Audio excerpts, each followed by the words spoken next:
already done, and we were supposed to drive the result of elastic potential energy of a spring, or you can simply say potential energy of a spring, right? यही हमें करना था ना कल. तो मैंने आपको कल बताया था कि whenever you stretch a spring from its natural length or you compress the spring, in both the cases a force develops inside the spring. ठीक है, in the direction opposite to the direction of elongation or opposite to the direction of compression. यही तो बोला था आपसे कि sir if you have this spring and if you want to elongate the spring by applying some external force, so in that case what will happen, a force which is called as restoring force or spring force gets developed in the spring against this elongation. मतलब क्या होगा sir, मतलब ये होगा कि अगर ये इधर आप इसको स्ट्रेच कर रहे हो तो ये इस पॉइंट पे जो फोर्स की डायरेक्शन होगी वो इधर होगी, और इस पॉइंट पे जो फोर्स की डायरेक्शन होगी वो एक्स्ट्रा इधर होगी. अगर इलोंगेट किया तो इलोंगेशन के opposite. And if you compress the spring, मान लो ये spring है, and you are applying the external force to compress the spring, to decrease the length of the spring, so in that case spring force will act opposite to the direction of compression, right? So in both the cases जो spring force है आपका, spring force is always opposite to either elongation or compression. And I told you in the last class that F will be directly proportional to negative of X, where X can be either elongation or it can be compression, and negative sign just indicates that this spring force is always opposite to the elongation or the compression, right? And from this we can conclude F is equal to minus of Kx, where K is called as a spring constant. Yes, everything yeah, this formula is applicable under the elastic limit, but you don't have to worry right now कि what is that elastic limit or what is elasticity, वो सब अभी बेफिक्र रहो. When we will discuss that chapter, there we will define the elasticity or elastic limit, which is in the second book, the first chapter of second book, which is the properties of solid. But यहाँ पर तो अभी सिर्फ आप याद रखिए कि आपका जो force है that will be proportional to negative of x, where x is either the elongation or compression. ठीक है. मतलब ये है कि जब भी आप स्प्रिंग को इलोंगेट करने की कोशिश करते हो तो ये फोर्स डेवलप हो जाता है ना, opposite to the either elongation और कॉम्प्रेशन. अब सर, अब मैं अगर स्प्रिंग को मान लो कि स्प्रिंग है आपके पास, ये स्प्रिंग है, एंड सच दैट कि one end of the spring is fixed to a rigid support, ऐसा मानो ये, और दूसरा एंड यहाँ पर कनेक्टेड है. Let's say there is a block which is connected with the spring, and one end of the spring is fixed with the wall. ठीक है, मतलब ये वाला एंड मूव नहीं कर सकता. what can move is the second end of this spring. ठीक है, आप इमेजिन करो कि अगर मैं इस यहाँ पर अगर ये ब्लॉक है तो मान लो कि this spring is in its natural length. Natural length का मतलब मैंने कल आपको बताया था कि natural length means the length in which there is no elongation or compression in the spring and there is no restoring force developed in the spring. So that is basically the natural length, जो उसकी natural length है naturally. ठीक है, अब अगर मैं इस block को यहां से पकड़ के पुल करूं, ठीक है, if I pull it by applying some external force, ठीक है, टू पुल दिस ब्लॉक, तो अगर मैं इस ब्लॉक को मूव कराऊंगा बाई x, तो undoubtedly spring will also get elongated by the same amount x, right? और इस केस में अगर आप स्प्रिंग फोर्स देखेंगे तो spring force will oppose the motion of this block and it will act in the opposite direction to that of the external force. Am I right? ये opposite direction में लगेगा ना, spring force के opposite direction में लगेगा without any doubt. Am I correct? Yes sir. ठीक है, तो इसका मतलब है कि सर अगर आप चाहते हो कि you want to move the block without changing its velocity, याद रखना, फिर से मैं दोबारा कह रहा हूं कि if you want to move the block without changing its velocity, sir क्यों ऐसा कहना चाह रहे हो आप? Because I don't want to involve the kinetic energy. फिर से मेरी बात सुनना, मैं इस ब्लॉक को पुल कर रहा हूं और पुल कर रहा हूं with a constant velocity so that it's kinetic energy does not change. Why you don't want to change the kinetic energy? Because the moment I'll start changing the kinetic energy of this block, at that moment I will not be able to claim that the whole work done gets converted into the energy of the spring. Because अगर मैंने kinetic energy भी change किया तो मैं जो work करूंगा वो work दो तरह से use होगा. Some part of it will change the kinetic energy and the remaining part of it will change the potential energy of the spring. तो फिर हमें एग्जैक्ट जो पोटेंशियल एनर्जी का फॉर्मूला है वो नहीं मिल पाएगा. तो इसलिए हम क्या करते हैं ऐसे केसेस में, because I want to find out the formula for the potential energy of the spring, that is why I don't want to involve the kinetic energy into the picture. That is why I'm keeping the velocity constant. मतलब बेटा velocity को हम constant रख रहे हैं ताकि kinetic energy का कोई change नहीं आए, और जो भी हम work करें वो सारा का सारा work कहाँ चला जाए, वो सारा का सारा work gets stored in the potential energy of the spring. Clear है? तो अब देखो ये ऐसा क्यों मैंने बोला कि velocity constant का मतलब ये कह सकता हूं मैं कि F external is exactly equal to the force of a spring. Clear है? ये दोनों forces equal हैं, so that this body does not accelerate. अब इसमें कोई मुझसे क्रॉस क्वेश्चन मत करना कि सर ये इक्वल है तो पुल कैसे हुआ, ये मैं समझा चुका हूं पहले भी, इसी चैप्टर में, इससे पहले भी मैं बता चुका हूं, ठीक है? तो खैर, तो मुझे एक बात बताओ कि स्प्रिंग फोर्स को क्या मैं माइनस ऑफ kx लिख सकता हूं या नहीं? Please tell me, hurry up. We can write spring force as minus of kx without any doubt. ये स्प्रिंग फोर्स होगा, where x is what? X is the elongation in this case, because आपने spring को elongate किया. अगर compression होता तो compression लिखते हैं, मतलब x कंप्रेशन को रिप्रेजेंट करता, तो आइदर इट बी इलोंगेशन और कंप्रेशन, डजंट मैटर, ठीक है? तो Fs is equal to minus of kx, ठीक है, where x can be either elongation और कंप्रेशन इन जनरल. तो आप देखिए सर, अगर ये इतना है तो ये फोर्स जो स्प्रिंग में डेवलप हुआ है, undoubtedly this force is variable force.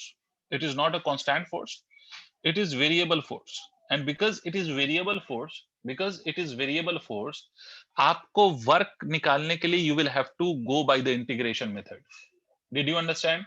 आपको बोला था ना कि अगर आपको वर्क निकालना है फॉर द वेरिएबल फोर्स तो इंटीग्रेशन करना पड़ेगा, और अगर आपको वर्क निकालना है due to the constant force तो आप सिंपली लिख सकते हो F into displacement into cos of theta. तो यहाँ पर the small work done by the spring can be written as equal to force of the spring, ठीक है, force of the spring multiplied by dx. Did you understand what I have done? Yes, sir.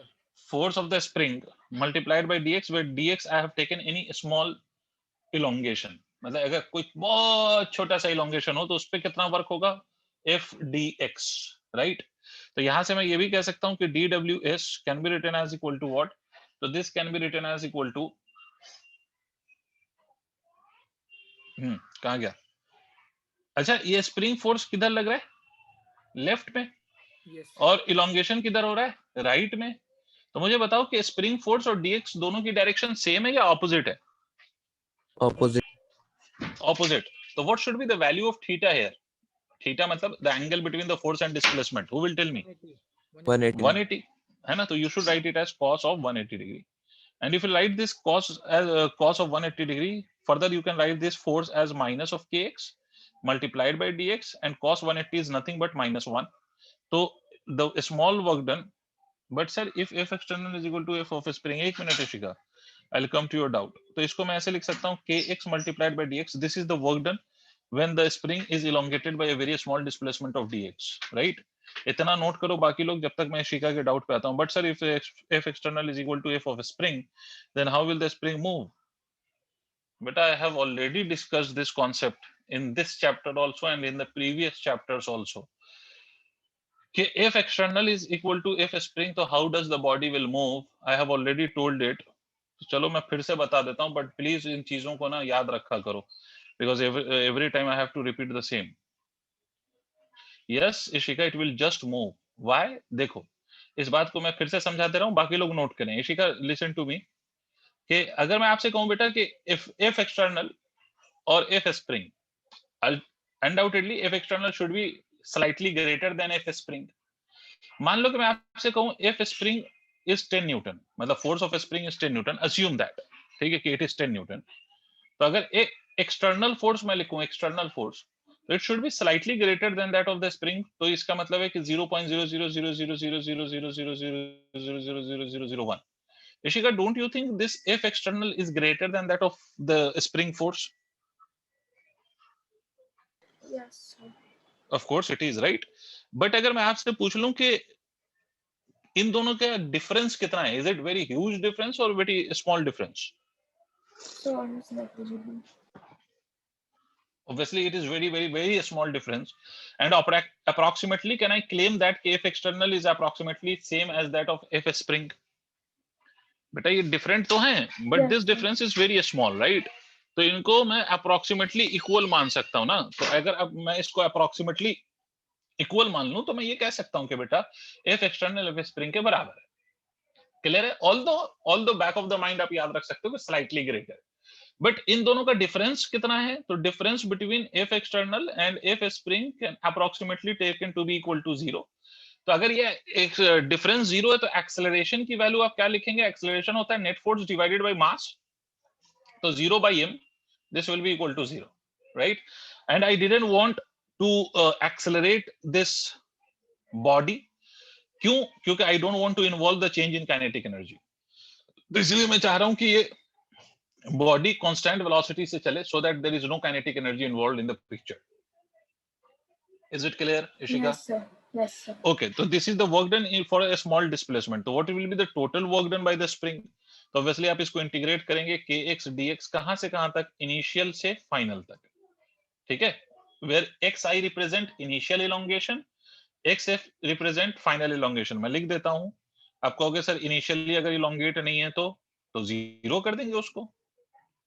ये xi क्या represent कर रहा है? This represents initial elongation, और xf क्या represent कर रहा है बेटे? This represents final elongation. तो ये जो वर्क होगा ना स्प्रिंग पे, this whole work will be converted into the energy of the spring, और it will be stored in the form of energy of the spring, and that is called as elastic energy of the spring, and this will be equal to k। तो constant है बच्चे, x dx का integration करोगे x square by 2 हो जाएगा from x initial to x final. यहां तक clear है सर? ये लेफ्ट वाला मैं इरेज कर सकता हूं, ये वाला साइड इरेज कर सकता हूं, लेफ्ट साइड। Yes. अब देखो इसको इंटीग्रेट कर लो, x dx का इंटीग्रेशन आ गया सर हमारा x स्क्वायर बाय 2। अब इसमें लिमिट्स विमिट पुट कर लो, तो अगर आप लिमिट पुट करोगे तो what will be the potential energy? Potential energy will be equal to k by 2, this will be x final का square minus of x initial का स्क्वायर, ठीक है?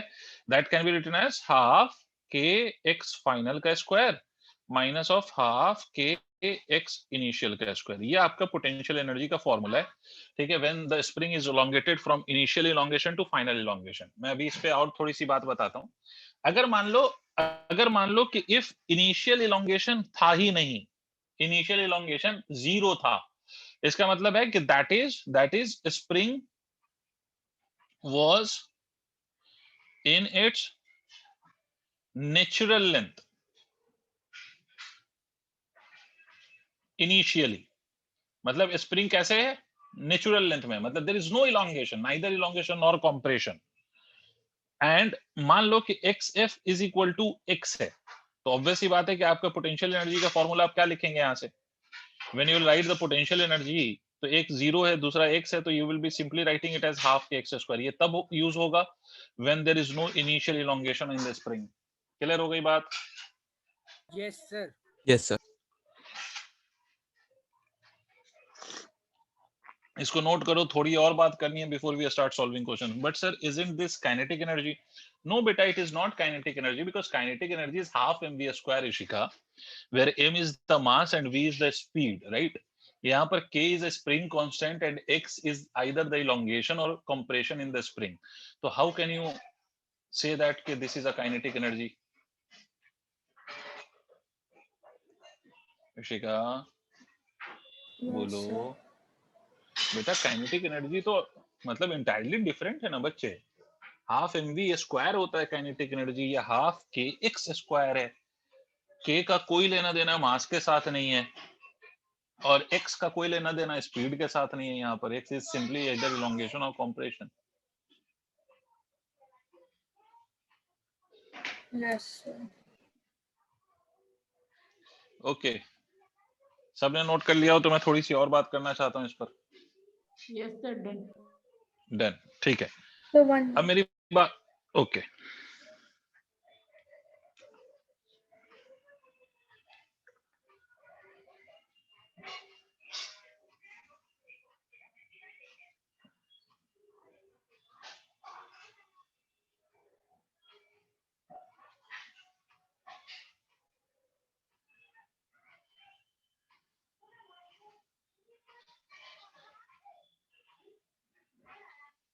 Is it done?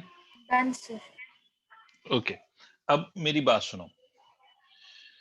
अगर आपने देखा तो पोटेंशियल एनर्जी का फॉर्मूला इज हाफ के x square, and when you calculate the work done of the spring, that was also half kx square. और मैंने बोला कि if there is no other form of energy, तो this whole work will be stored in the form of potential energy.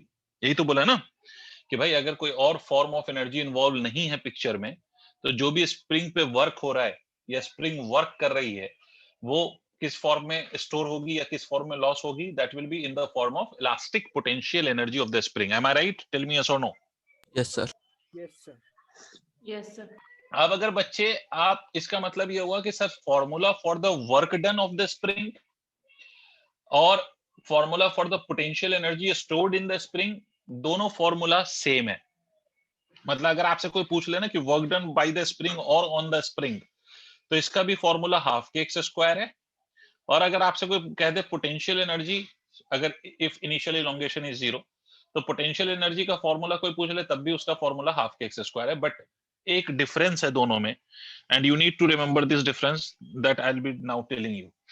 What is the difference between the two formulas? एक बात याद रखिएगा कि आइदर देयर इज इलोंगेशन और compression, doesn't matter. Either there is elongation or compression, doesn't matter. Potential energy हमेशा positive रहेगी, positive always. Elastic potential energy will always positive for the spring. Clear है? But ये जो work done है आपका, work done can be positive और negative depending on the direction of the force exerted on the body by the spring.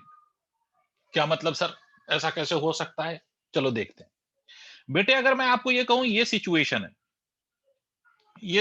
है, ठीक है, और आप इस ब्लॉक को आगे मूव करा रहे हो, मान लो कि आप इस ब्लॉक को आगे मूव करा रहे हो, डिस्प्लेस कर रहे हो. मुझे बताओ कि in which direction do you think the spring force will act? किस डायरेक्शन में Left. स्प्रिंग फोर्स लगेगा? Left. Very good. It will act towards left without any doubt. The spring force acts towards left, मतलब दोनों के बीच का angle 180 degree. और यहां पर because angle is 180 degree, theta is equal to 180 degree, तो work done will be obviously negative, है ना? फॉर्मूला याद करो वर्क डन का. वर्क डन नेगेटिव तब होता है जब angle between the force and displacement is 180 degree. Am I right? अब दूसरा पॉइंट सुनो, पॉइंट नंबर नेक्स्ट.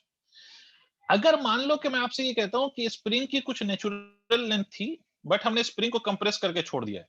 यहां पर स्प्रिंग अगर होता तो ये नेचुरल लेंथ होती, मतलब अगर ब्लॉक यहां होता तो ये नेचुरल लेंथ होती, बट हमने इसको इनिशियली क्या कर दिया, इसको कंप्रेस कर दिया है. ठीक है, क्लियर है? अब मुझे एक बात बताओ कि after the block will be released, मतलब after the force will be removed, मतलब आप इस बात को समझिए ना कि आपने स्प्रिंग को इनिशियली कंप्रेस कर दिया और छोड़ा. तो अगर आप स्प्रिंग को कंप्रेस करने के बाद छोड़ेंगे तो क्या होगा? फोर्स किस डायरेक्शन में लगेगा और ब्लॉक किधर मूव करेगा? Right. सारे बच्चे को समझ में आ रही बात है ना? ऑफ कोर्स बेटा, आपने कंप्रेस करा हुआ है, कर दिया, उसके बाद आप रिलीज कर रहे हो, आप फोर्स हटा रहे हो, तो इस केस में स्प्रिंग फोर्स इधर लगेगा.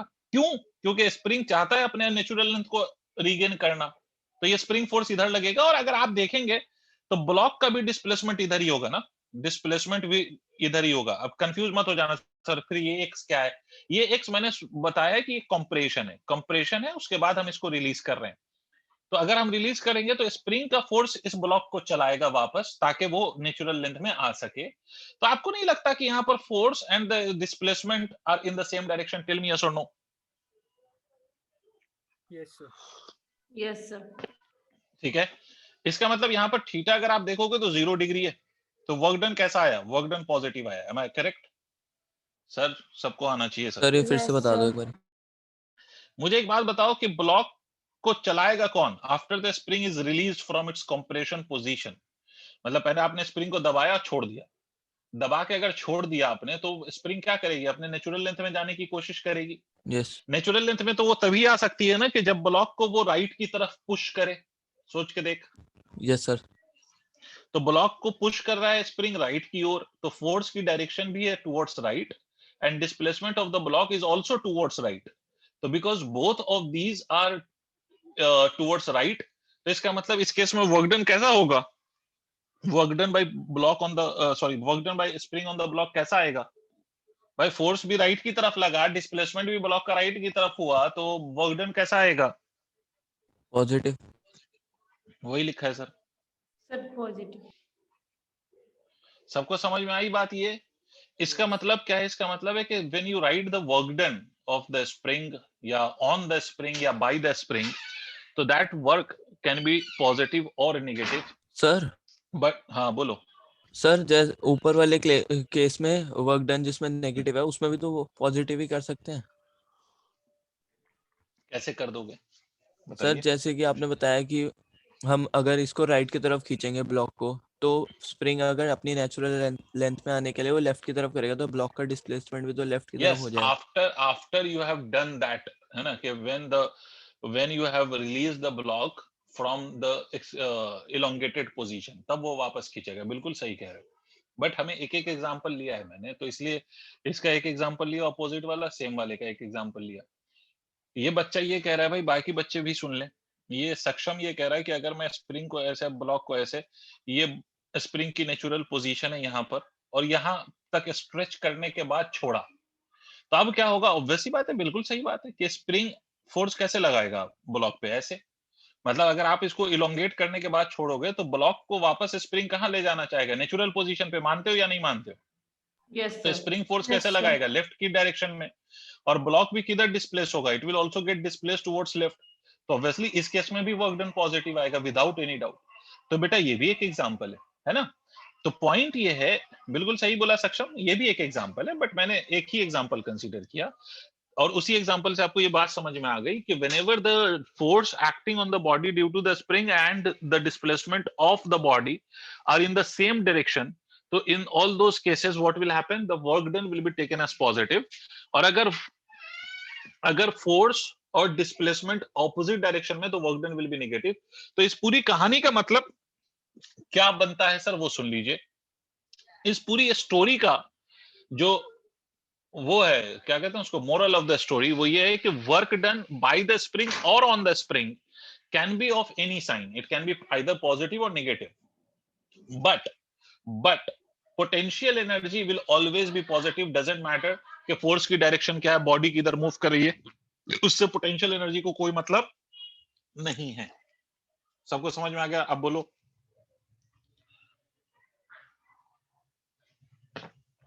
सबको क्लियर है बेटा? आगे बढ़ूं? सर ये नेगेटिव वाला हाँ, ढंग से क्लियर नहीं हुआ। कहाँ तुमको दिक्कत है दोस्त? बोलो। सर जैसे आपने मतलब बताया कि हम्म पॉजिटिव वाले में हम्म मतलब वो अपनी तरफ खींचता है, तो सर नेगेटिव वाला केस मुझे सर अच्छे से समझ सा नहीं आ रहा। सर इसमें समझ एक सक जो है वो डिस्प्लेसमेंट जो हमने किया है और अरे यार, तुम लोग कंफ्यूज हो जाते हो, यही तो दिक्कत हो जाती है। हटाओ, नहीं है, कुछ भी नहीं लिखा है, खत्म। अब सुन, इसीलिए मैंने वो लिख दिया था कि कंप्रेस्ड, मतलब थोड़ा ज्यादा लिखने पे भी तो दिक्कत हो जाती है। तो सुनो मेरी बात, मैं आपको बताऊं भाई। जैसे आपने बोला ना सक्षम साहब, निगेटिव वाला केस सुनिए। अगर मान लो कि ये स्प्रिंग नेचुरल लेंथ में है सक्षम साहब, यस सर। ठीक है, ये नेगेटिव वाला आपको समझना है ना, ये नेचुरल लेंथ में, ठीक है, ये स्प्रिंग नेचुरल लेंथ में। अब मुझे एक बात बताइए, अगर आप इस ब्लॉक पे कोई फोर्स लगा दें, ऐसे समझिए, आप ब्लॉक पे एक्सटर्नल फोर्स लगाइए, तो ब्लॉक किधर मूव करेगा? मान लीजिए एक्सटर्नल फोर्स लगा के हम ब्लॉक को मूव करा रहे हैं, तो ब्लॉक किधर मूव करेगा, राइट या लेफ्ट? राइट। राइट। तो अगर ब्लॉक राइट की तरफ जाएगा, राइट की तरफ जाएगा, तो ये तो एक्सटर्नल फोर्स इसको राइट की तरफ ले जा रहा है, बट इस ब्लॉक पे स्प्रिंग फोर्स भी लगेगा या नहीं लगेगा यस सर। सक्षम? किधर लगेगा स्प्रिंग फोर्स सक्षम? सर वो लेफ्ट की तरफ लगा। लेफ्ट की तरफ लगेगा। ब्लॉक का डिस्प्लेसमेंट राइट की तरफ, और ब्लॉक पे जो स्प्रिंग फोर्स है वो लेफ्ट की तरफ। अब मुझे बताइए कि work done on the block bye the spring आप कैसे लिखेंगे? आप यही लिखेंगे ना, force of the spring multiplied by displacement of the block multiplied by angle. क्या लिखेंगे बताइए सक्षम? 180 डिग्री। Cos of 180 degree. तो वर्क डन कैसा आएगा सर? नेगेटिव। अब बताइए, अब कहाँ पे कंफ्यूजन है, ये बताइए। सर मतलब हम जो हमारा नेगेटिव वाला केस में है उसमें हम एक्सटर्नल फोर्स और स्प्रिंग फोर्स दोनों को कंसीडर करते हैं। हाँ, मतलब जाहिर है कि ब्लॉक को कोई तो होना चाहिए ना जो मूव कराए। मतलब तभी तो इसका नेचुरल पोजीशन चेंज होगा। नहीं, यही बात समझ। जैसे तुमने अभी जो मुझे समझाया था कि सर अगर स्प्रिंग अपने स्ट्रेस्ड पोजीशन में हो और वहां से छोड़ दें, तो सर मुझे एक बात बताओ कि कोई स्प्रिंग खुद से तो स्ट्रेच पोजीशन में नहीं चली जाएगी, है यस सक्षम? सर। कोई तो होगा जो इसको यहां तक ले गया होगा। भाई आप स्प्रिंग को खींच के छोड़ दो, सीधी सी बात है। तो खींचने के लिए आप फोर्स लगाओगे ना बेटे, यस ठीक है? तो वो ये तो यार आईक्यू लेवल है ना, ये तो मतलब कॉमन सेंस है कि अगर आप इसको खींचना चाहते हो फ्रॉम इट्स, या इसको स्प्रिंग को कंप्रेस करना चाहते हो नेचुरल पोजीशन से, तो उस केस में आपको क्या करना पड़ेगा? ऑब्वियस सी बात है, कोई बाहर से तो फोर्स लगा ही रहे होगे ना, चाहे इलोंगेट करने के लिए या कंप्रेस करने के लिए। तो इलोंगेशन या कंप्रेशन दोनों ही स्प्रिंग के बिहेवियर के अपोजिट काम है। स्प्रिंग नहीं चाहता वो इलोंगेट हो या कंप्रेस हो, तो आप फोर्स लगा के स्प्रिंग को अगर इलोंगेट कर रहे हो, ठीक है, तो स्प्रिंग जो अपना फोर्स डेवलप करेगा वो अपोजिट टू इलोंगेशन करेगा। Yes sir. अभी भी कोई डाउट है? बोलो बोलो, सीखो। बोलो। आ गया सर, आ गया। भाई एक सिंपल सी बात है ना कि स्प्रिंग खुद से तो इलोंगेट नहीं होगी ना। अब आप कहोगे सर यहां से हमने क्यों छोड़ा ये वाला केस? तो यहां से हमने इसको इसलिए रिलीज किया क्योंकि रिलीज करेंगे तभी तो स्प्रिंग का फिर हम देख पाएंगे कि स्प्रिंग इसको किधर वापस खींच रहा है, ठीक है? मतलब ये बात ऐसी है भाई, ये बात ऐसी है कि एक स्प्रिंग लिया मैंने, ये एक स्प्रिंग लिया, पहले उसको ऐसा पकड़ के खींचा खींचा खींचा, जैसे रबर बैंड पकड़ के खींचते हो और फिर छोड़ देते हो, ठीक है? तो जब आप खींच रहे थे, तो आप खींच रहे थे by applying some external force, तब भी इसके अंदर एक फोर्स था, बट आपका फोर्स इस फोर्स से ज्यादा था, तो इसलिए आप इसको खींच पा रहे थे। जब आप इस पे ये एक्सटर्नल फोर्स हटा देंगे, रिमूव कर देंगे, तो एक ही फोर्स बचेगा जो स्प्रिंग का फोर्स है, और वो किधर लाने की कोशिश करेगा? स्प्रिंग को वापस उसके शेप में लाने की कोशिश करेगा। समझ में आई बात? इसीलिए तो आपको हमेशा एक एक्सटर्नल फोर्स लगाना पड़ता है टू डिफॉर्म द बॉडी। मतलब बॉडी का अगर शेप बिगाड़ना है आपको, तो आपको एक एक्सटर्नल फोर्स तो लगाना ही पड़ेगा, ठीक है? अब देखो, यस इसी सर। में एक और चीज मैं समझाना चाहता था। ये बेसिकली एक छोटा सा ग्राफ है जो आपके एनसीईआरटी में दिया रहता है और उसको एक्सप्लेन किया हुआ होता है। तो खैर, पहले मैं फिर से रिपीट कर दूं कि मैंने बका क्या है यहां तक। मैं फिर से एक बात रिपीट कर दूं, मेरा पॉइंट ये है सर, मैंने ये बोला है कि आपकी जो potential energy of the spring है वो हमेशा पॉजिटिव रहती है, बट वर्क डन जो है, work done on the spring और by the spring, that can either be positive और it can be negative, depending on the direction of force and displacement, ठीक है? अब देखो, F और X, हमने ये अभी लिखा था formula, F is equal to minus of के एक्स। हाँ ना बोलना पड़ेगा भाई सारे बच्चों को, सिर्फ दो यस बच्चे सर। नहीं पढ़ते हैं, सक्षम और हर्षित के अलावा भी बच्चे पढ़ते हैं। अभी आपने यही फोर्स का फॉर्मूला यही लिखा है ना, spring force is equal to minus of के x. Yes, sir. Yes, sir. और यहां से आपने ये भी बोला है कि force is proportional to negative of displacement, ठीक है? ये ऐसे आपने बोला है। अब आते हैं सर दूसरी बात पे, force is proportional to minus of x. तो इसका अगर मैं ग्राफ ड्रॉ करूं, कोई मुझे आइडिया देगा कि ग्राफ कैसा ड्रॉ होगा? मतलब पैराबोलिक ग्राफ होगा या स्ट्रेट लाइन होगा या किस शेप का होगा? कोई बता सकता है? लीनियर। लीनियर मतलब स्ट्रेट लाइन, राइट? यस देखो बेटा, एक बात याद रखो कि जब भी दो क्वांटिटी आपस में लीनियरली रिलेटेड हो, लीनियरली रिलेटेड का मतलब the power of two quantities is one. आपने पढ़ा है ना, 9th 10th में आपने पढ़ा है बाय पॉलिनोमियल।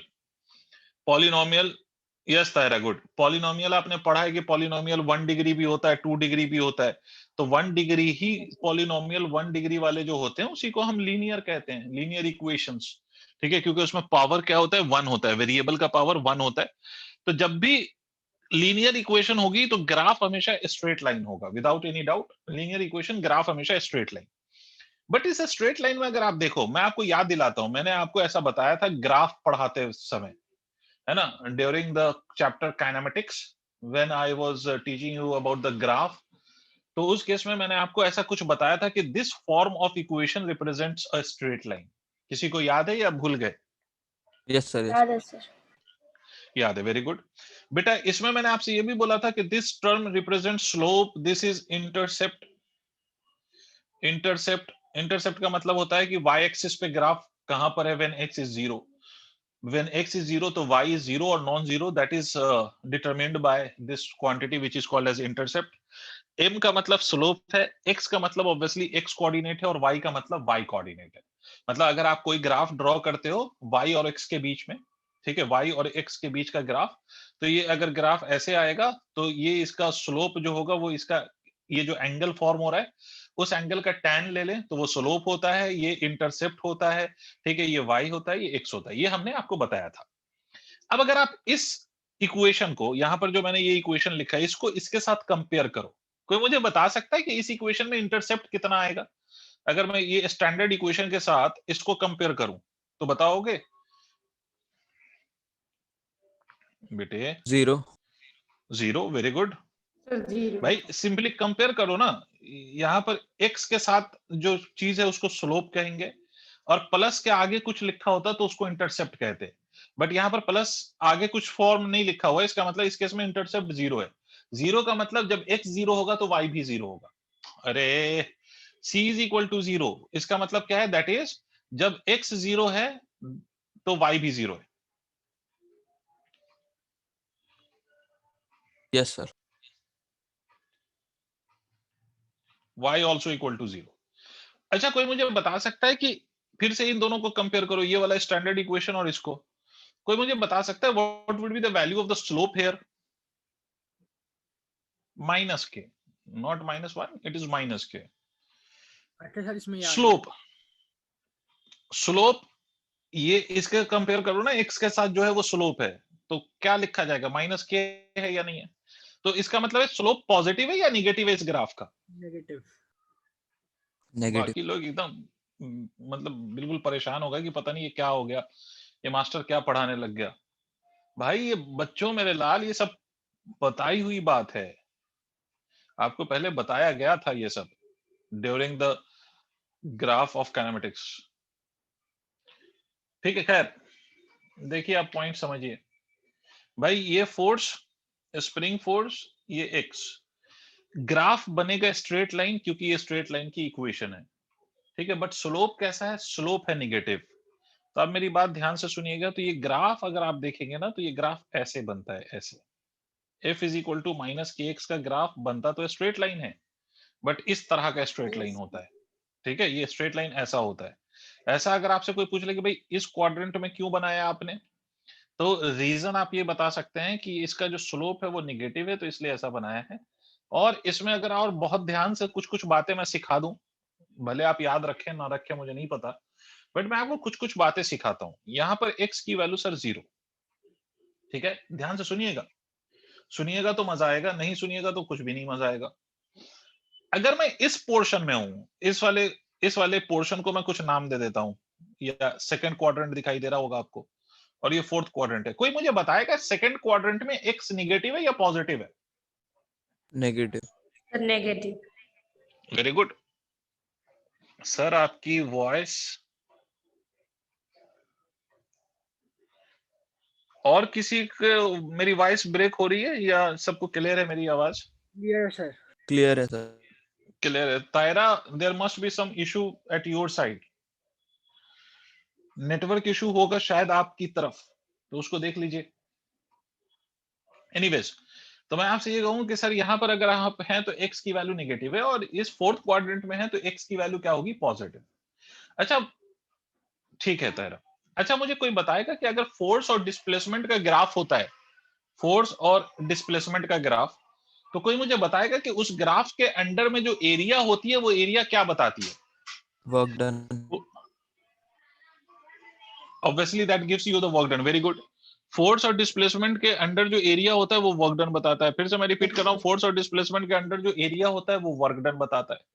इसका मतलब बेटे अगर मैं ये एरिया कंसीडर कर लूं, लेट्स से ये वाली एरिया कंसीडर कर रहा हूं, ध्यान से सुनना मेरे बच्चों, मेरे प्यारे, अगर मैं इसका एरिया निकालूं तो इसकी एरिया आपको नहीं लगता कि this area will be nothing but it will be equal to half into base into height? सोच के देखो। Yes sir. इस वैल्यू को मैं कुछ नाम दे देता हूं, x0, सही कह रहा हूं? यस। ठीक है, Yes, sir. और तो यहां पर फोर्स कितना होगा? अगर आपको फोर्स लिखना हो तो force will be equal to k into x0, ठीक है, with a negative sign. But यहाँ पर x भी निगेटिव है और ये भी निगेटिव है। सोच के देखिए, ये x भी निगेटिव है और ये भी निगेटिव है, तो ये x निगेटिव और ये भी निगेटिव, तो इसका मतलब है, मेरी बात सुनना, सॉरी मैं गलत बोल गया, ये फोर्स इज इक्वल टू क्या होगा, force is equal to minus of के एक्स नॉट। एक्स पॉजिटिव है और ये टर्म नेगेटिव आएगा, तो एरिया अगर आप लिखेंगे तो एरिया देखो, ये हाइट हो गई आपकी माइनस ऑफ के एक्स नॉट, ये बेस हो गया एक्स नॉट, तो area of the triangle is half into base into height. तो बेस है आपका एक्स नॉट और हाइट है माइनस ऑफ के x not, if I am not wrong. तो एरिया की वैल्यू कितनी आई, एरिया की वैल्यू आ गई माइनस ऑफ हाफ इंटू के एक्स नॉट का स्क्वायर। एम आई करेक्ट और yes, I am not correct? Correct और नॉट? correct. Yes. करेक्ट हूं मैं? करेक्ट। बिल्कुल करेक्ट हूं, है ना। और फोर्स कैसे क्वाड्रेंट पे आया है, नेगेटिव क्वाड्रेंट पे है। तो अगर फोर्स अगर आप देखोगे तो नेगेटिव क्वाड्रेंट पे है, तो एक साइन और भी नेगेटिव का लगेगा बेटे यहाँ पर, ठीक है। एक्स भी नेगेटिव है और वाई भी नेगेटिव है, तो एक्स के लिए तो ये नेगेटिव साइन लग गया, मैं इसको फिर से लिख देता हूँ, और यहाँ पर माइनस, तो this is the spring force. तो इसका मतलब है कि ये भी एक नेगेटिव साइन और ऑलरेडी था, तो ये पॉजिटिव हो जाएगा सर, यहाँ पर नहीं, ये टर्म पॉजिटिव हो जाएगा। किसी को कोई इशू हुआ क्या? No sir. No sir. सबको ये बात समझ में आई कि क्यों पॉजिटिव कर दिया? अच्छा चलो इधर आते हैं, इधर आते हैं। तो इधर अगर आप देखेंगे तो यहाँ पर फोर्स, अब देखो यहाँ पर भी मैं एक्स नॉट ले लेता हूं, मान लो इधर भी, तो इसका एरिया अगर मैं निकालूंगा तो यहाँ एरिया देखो, area will be equal to half into base is still X not into force, force will be written as minus of के x not because X is negative. तो ये वाला टर्म अगर आप देखोगे तो minus of minus will become plus, तो area will become equal to half into के एक्स नॉट का square. Am I right? Yes. Yes, sir. यहां तक क्लैरिटी है? Yes sir. इसका मतलब समझे, इसका मतलब ये हुआ कि work done in this part of the third quadrant and work done in this fourth quadrant, both the work done is positive। ठीक है, ये पहले इसको नोट करो, मैं इसको सिचुएशन से आप समझाऊंगा एग्जाम, मतलब अब इसको मैं फिगर वाइज समझाता हूं, पहले यहां तक नोट कर लो आप लोग इसको। अब मैं स्प्रिंग बना के, ब्लॉक बना के आपको समझाता हूं, मतलब इस पूरी कहानी का क्या मतलब है।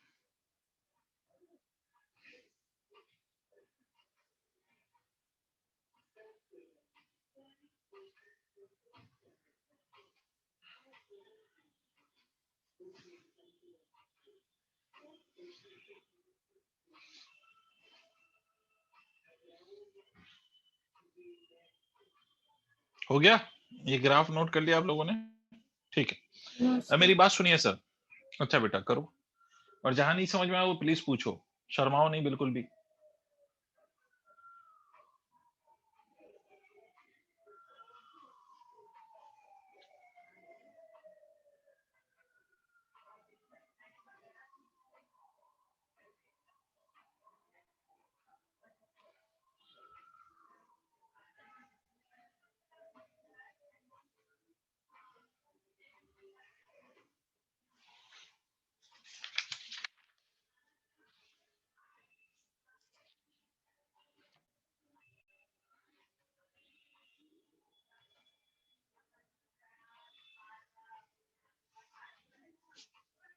सर ऊपर वाले एरिया में वो के नॉट ऑलरेडी नेगेटिव नहीं होगा? ऊपर वाली एरिया में के नॉट नेगेटिव या बेटा x not negative? Sorry sir, मतलब वो पहले से नेगेटिव नहीं होगा? देखो मैं बताता हूँ, इस वाले पोर्शन में अगर आप देखोगे तो x not is already negative. Force का फॉर्मूला होता क्या है? फोर्स का फॉर्मूला होता है माइनस ऑफ के एक्स नॉट, ठीक है। फोर्स का फॉर्मूला होता है माइनस ऑफ के एक्स नॉट। तो अगर आप इस फोर्स को लिखोगे तो क्या लिखोगे आप? माइनस ऑफ के एज इट इज रहने दो, और इस रीजन में एक्स भी ऑलरेडी नेगेटिव है, तो this will be written as minus of x not, the spring force will become equal to K x not. Okay, did yes, you sir. Understand? है ना? Yes, sir. Because the formula is itself negative, और उसमें फिर x is also negative, तो the two negative makes the result positive. हो गया भाई, सबने नोट कर लिया? आगे बढ़ूं? Yes, sir. अब मेरी बात सुनिएगा ध्यान से, अब मैं आपको इसको समझाता हूं स्प्रिंग के बिहेवियर के साथ। यहां पर मान लो कि ये नेचुरल लेंथ है, सक्षम, ध्यान से सुनना। ये मान लो नेचुरल लेंथ है। पहला केस, मान लो कि हमने यहां से स्प्रिंग को इलोंगेट कर दिया सच दैट कि ये इलोंगेट हो गई बाई एक्स, मतलब ये इधर जा रही है, मतलब ये इलोंगेट हो रही है, ठीक है। अगर ये इलोंगेट हो रही है तो ये जो इलोंगेशन है ये एक्स नॉट मैं कह रहा हूं, दिस इलोंगेशन इज पॉजिटिव और negative? Tell me fast. Positive. भाई अगर आप ये ओरिजिन मान लें जहां पर ये नेचुरल लेंथ है, तो ओरिजिन से राइट में अगर आप जाएंगे तो ये डिस्प्लेसमेंट पॉजिटिव या नेगेटिव? पॉजिटिव। Sir positive. ठीक है, डिस्प्लेसमेंट कैसा हो गया? डिस्प्लेसमेंट इज पॉजिटिव, और डिस्प्लेसमेंट पॉजिटिव हो गया और फोर्स किधर लग रहा होगा? Backward direction. Backward direction. ठीक है, तो एरिया कैसी होगी? नेगेटिव। मैंने कुछ गलती तो नहीं की है कहीं पर? एरिया हो जाएगी आपकी एरिया नेगेटिव, मतलब वर्क डन कैसा होगा? तो work done will be simply equal to negative, right? तो वर्क डन कैसा आएगा? वर्क डन नेगेटिव आएगा, है ना? ये फोर्स की डायरेक्शन इधर है और डिस्प्लेसमेंट उधर हो रहा है, तो वर्क डन कैसा आएगा? Work negative. डन आएगा नेगेटिव, राइट? ठीक है, क्यों? क्योंकि आपका जो डिस्प्लेसमेंट है, जब आप एक्स को बढ़ा रहे हो तो work done by the spring is negative. ठीक है, अगर यही एक्स कम हो रहा हो तो वर्क डन कैसा आएगा? पॉजिटिव। यही एक्स अगर कम हो जाए तो वर्क डन कैसा आएगा? सिंपल सी बात है, पॉजिटिव आ जाएगा।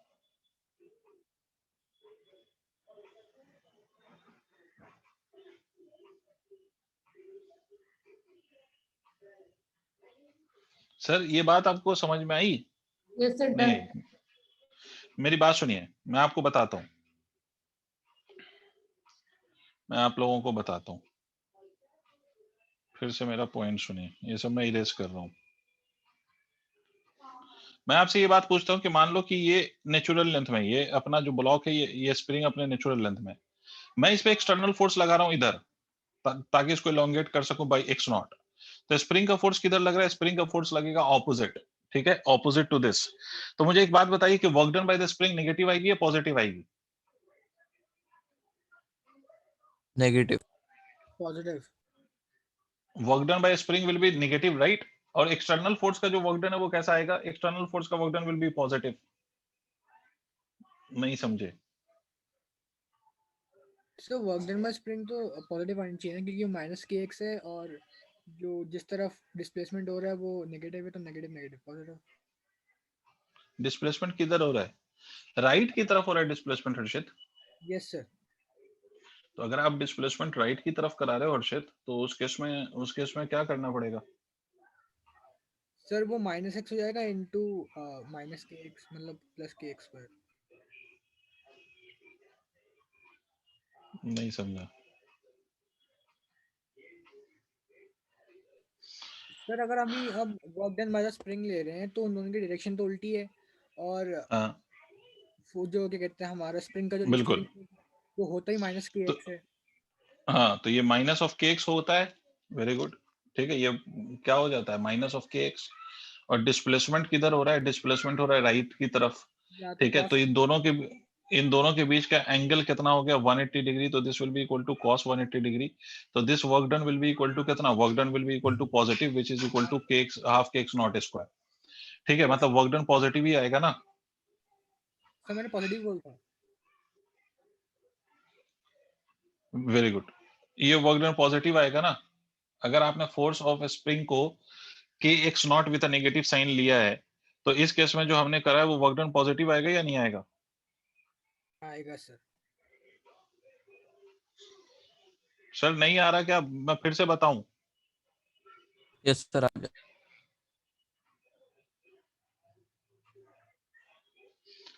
क्या हुआ? बाकी बच्चे बता सकते हैं सर, कोई इशू है तो बताइए, या इतनी बात नहीं समझ में आती है तो इसको सिंपल करते हैं।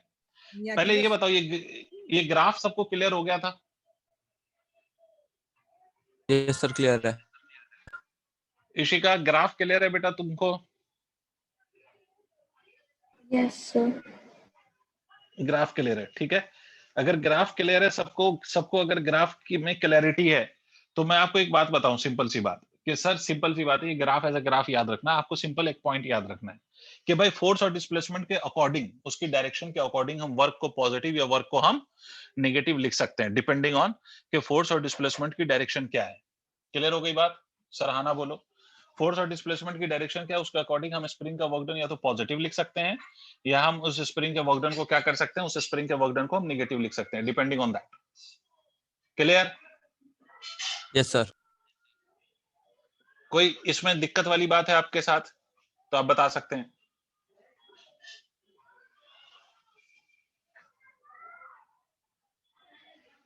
अब मुझे एक बात बताओ, जैसे अगर आप देखो, जैसे अगर मान लो कि इसमें ग्राफ में अगर आपको उतनी चीजों में क्लियरिटी नहीं आ रही है, तो एक काम करिए, मुझे एक बात बताइए कि मैं अगर स्प्रिंग का फोर्स कंसीडर करूं, सुनो सुनो, स्प्रिंग का फोर्स कंसीडर करूं, स्प्रिंग का फोर्स क्या होता है, स्प्रिंग का फोर्स होता है माइनस ऑफ के एक्स, और मान लो कि मैं यहां पर हूं एक्स नॉट, ठीक है, एक्स नॉट, मैं स्प्रिंग का फोर्स को डायरेक्टली माइनस लगा रहा हूं, उसके अलावा कोई और माइनस साइन कंसीडर नहीं कर रहा हूं, तो मैं वर्क डन क्या लिखूंगा, वर्क डन ऑफ स्प्रिंग क्या लिखूंगा, work done of spring will be equal to कितना, माइनस ऑफ के x not multiplied by this x not, यही तो लिखूंगा ना।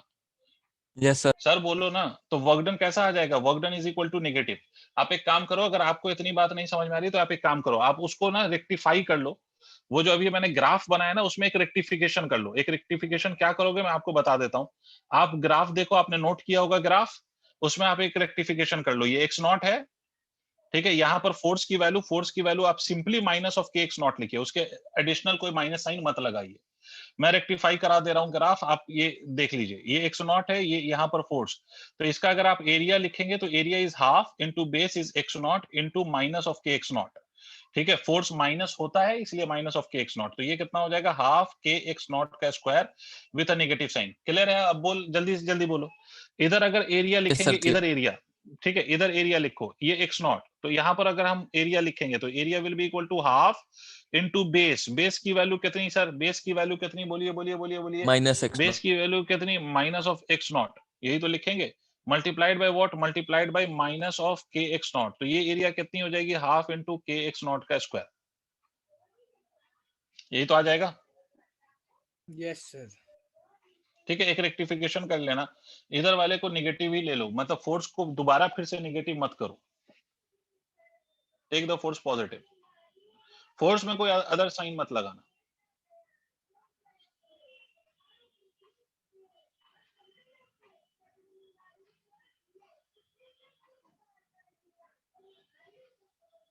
सर हो ये गया? इसी सर ये इसी चीज को बता बोल। रहा ना, मतलब राइट साइड की अगर हम उसे एक्सपैंड करते हैं हाँ, तो ये हो जाएगा, और उस तरफ सिंपली ये यही बता रहा है कि आप इलोंगेट कर रहे हो या कंप्रेस कर रहे हो उस केस में।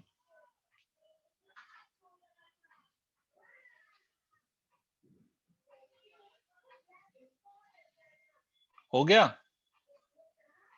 Yes sir. अब मेरी बात सुनो, इसमें इतना कंफ्यूज होने का कोई नहीं है, ये सब तो टाइम पास बातें हैं, ग्राफ ग्राफ बना दिया। आपको सिंपली पोटेंशियल एनर्जी कैसे यूज करना है, elastic potential energy of spring, वो मैं सिखाता हूँ, ठीक है। उससे पहले आप देखो कि आपने पोटेंशियल एनर्जी का फॉर्मूला आपने देखा है इशिका, हाफ के एक्स स्क्वायर, यही है ना पोटेंशियल एनर्जी का फॉर्मूला। इसका एक्स क्या चीज है Ishika, what is this x?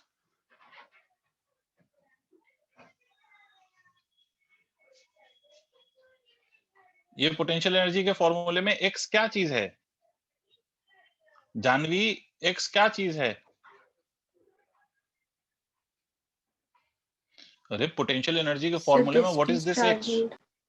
नहीं बेटा, फॉरगेट अबाउट डिस्टेंस, यहाँ पर डिस्टेंस ट्रेवल्ड मत कहो इसको, इसको कहो it is either the elongation और कॉम्प्रेशन इन स्प्रिंग, इलोंगेशन और कॉम्प्रेशन, इसको भी हम एक्स से ही रिप्रेजेंट करते हैं, तो इलोंगेशन और कॉम्प्रेशन इन स्प्रिंग, हम स्प्रिंग की बात कर रहे हैं ना, तो स्प्रिंग में डिस्टेंस ट्रैवल का कोई मतलब बनता नहीं है, मतलब या तो वो इलोंगेट होगी या कंप्रेस होगी ना, डिस्टेंस ट्रैवल इसलिए नहीं होगी क्योंकि स्प्रिंग वहीं की वहीं है, उसको आपने स्ट्रेच कर दिया, उसके शेप को आप चेंज कर रहे हो, ठीक है। तो फिर से मेरी बात सुनो, एक्स क्या चीज है, इलोंगेशन या कॉम्प्रेशन, कोई दिक्कत? सर बोलो। No sir. No Janvi, you are not audible to me. Anyways, तो ये इलोंगेशन या कॉम्प्रेशन, अगर आप बहुत ध्यान से देखो तो if x is equal to 0, that is if spring is in its natural length, अगर स्प्रिंग अपने नेचुरल लेंथ में है तो x 0 होगा, और x इज 0 होगा। अगर x 0 होगा तो कोई मुझे बता सकता है पोटेंशियल एनर्जी कितनी होगी? सर सीधे सीधे 0 होगी sir. Yes sir. Yes x sir 0 तो पोटेंशियल एनर्जी सीधा सीधा 0, ठीक है। अब जैसे जैसे x बढ़ेगा वैसे वैसे पोटेंशियल एनर्जी बढ़ेगी या नहीं बढ़ेगी? क्लियर है? Yes sir. है ना? किसी को कोई दिक्कत? x बढ़ेगा तो पोटेंशियल एनर्जी बढ़ेगी। अच्छा अगर x घटेगा तो, अगर मतलब स्प्रिंग को हम कंप्रेस करें तो उसकी जो लेंथ है वो डिक्रीज होगी, मतलब कंप्रेशन आएगा। तो in the case of compression मुझे बता सकते हो पोटेंशियल एनर्जी बढ़ेगी कि घटेगी? सर भाई अगर मेरी बात ध्यान से सुनना, ये स्प्रिंग है, ये स्प्रिंग अभी अपने नेचुरल लेंथ में है और इसको पकड़ के आप खींच रहे हो, पुल कर रहे हो, तो एक्स इंक्रीज हो रहा है, तो पोटेंशियल एनर्जी आपने कहा कि इंक्रीज हो रही है। अब यही स्प्रिंग है, ये अभी फिर से अपने नेचुरल लेंथ में है, मगर आप इसको दबा रहे हो, कंप्रेस कर रहे हो, आप फोर्स लगा के इसको कंप्रेस कर रहे हो, है ना? तो और ये इंक्रीज कंप्रेस हो रहा होगी। है, तो पोटेंशियल एनर्जी के साथ क्या होगा? Still potential energy will increase. समझ रहे हो? वैसे दो तरीके से मैं इस बात को बता रहा हूं आपको। एक तो ये कि एक्स का ये स्क्वायर है,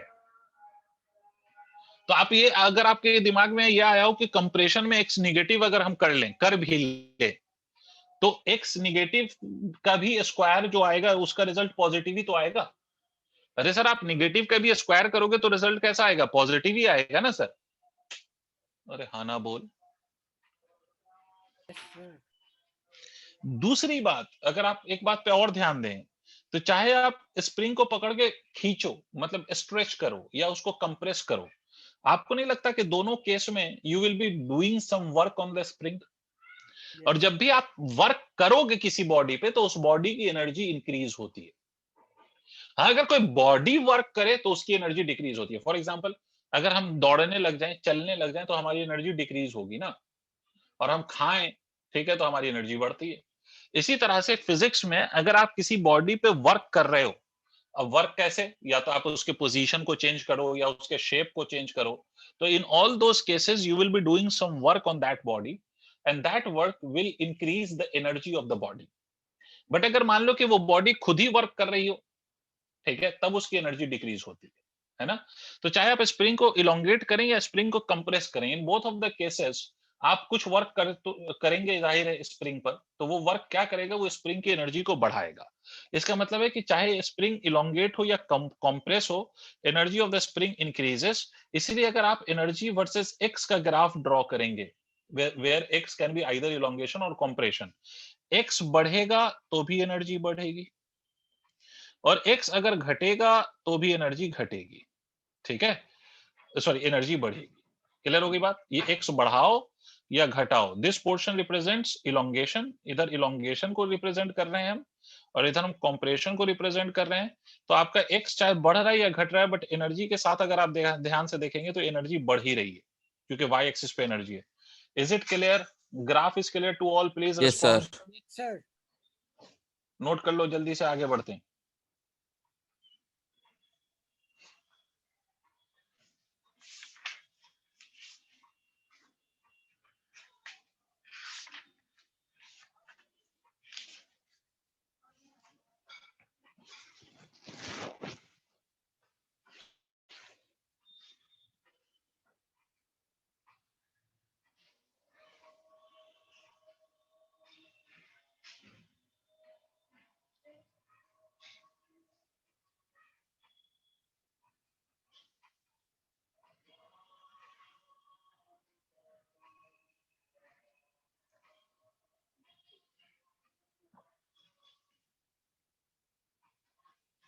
हो गया?